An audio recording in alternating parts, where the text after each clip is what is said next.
This is Head Busting Boxing. We are back in the house, and this video came on to make an announcement. That's right, Baltimore's own Gervonta Tank Davis is back. That Baltimore bad boy is out to defend his title on July 27th versus mandatory contender Ricardo Nunes. And a lot of people got mixed opinions about this fight. A lot of people, because I mean, mind you, it's made official now, but it's been put out there that he was fighting Nunes. Just, I don't think the official date had been announced, but it turns out it's on July 27th. But anyway, a lot of people, are upset because who's Tank is fighting.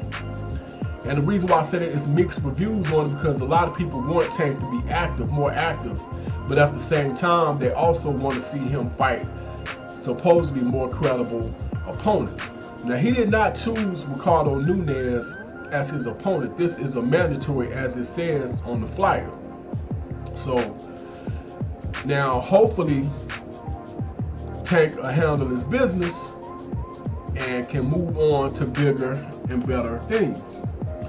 But I'm gonna look up this dude, Ricardo Nunes, and we'll see what he's all about. Now, I looked this guy up before, and if I'm not mistaken, he's like 21-1 with 18 knockouts or something like that. So this could very well be a dangerous opponent. 21-2 with 19 knockouts, excuse me. But the problem is, the guy, I don't even think has fought in the United States before, so he's relatively unknown, and he's not someone that you could say, well, he fought such and such. When you look at his resume, you're not going to recognize anything that's going to jump out to you.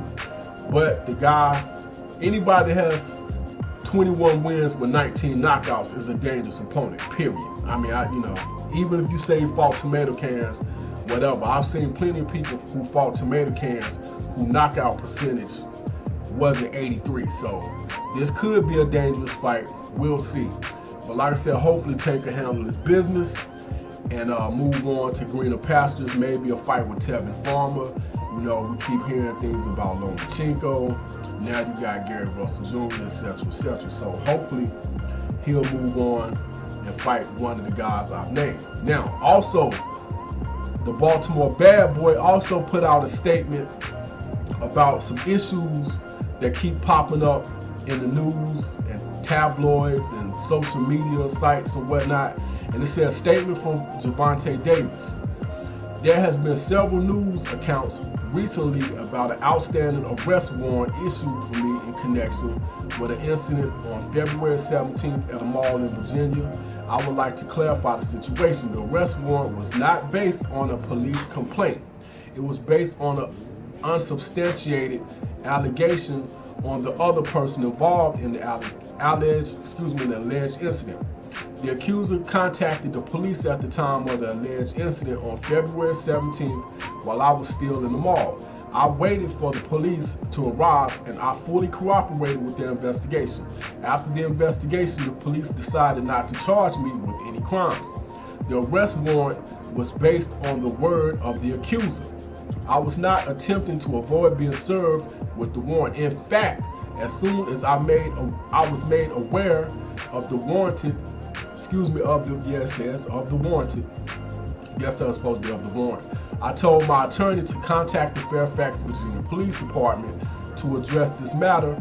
I immediately went to the police department and fully cooperated with the police. I was never processed by the police or placed into custody. I just signed the warrant and agreed to appear in court at a further time. I'm eager to put this matter behind me and continue my career. Now, I'll be the first to admit, Tank does seem to be, in and out of a lot of stuff, and I hope that maybe he can, he's a young man. He's only 23 years old, and stuff like that happens when you're 23 years old, especially when you have ties to the street.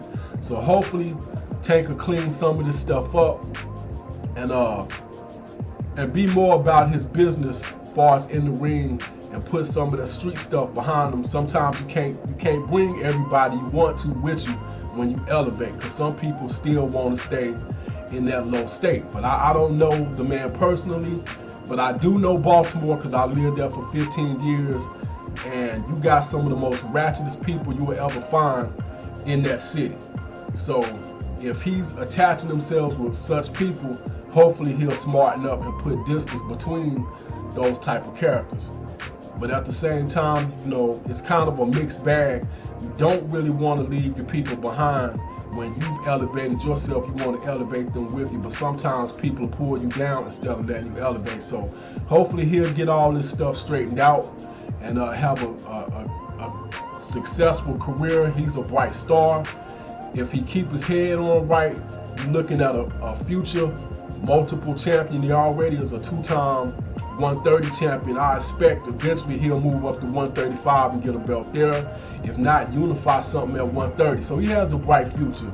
And I look forward to his fight in Baltimore. Who knows, maybe I'll even be able to get up there and watch it myself, because like I said, I got people and family. As a matter of fact, I got kids in Baltimore. So shout out to Tank Davis, shout out to B-More.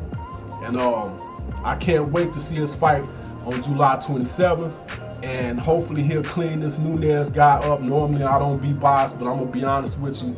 I favor Tank because, like I said, I'm not from Baltimore, but I spent half of matter of fact, almost my entire adult life in Baltimore. So when it comes to Tank, I'm just gonna play that favorite role. It is what it is.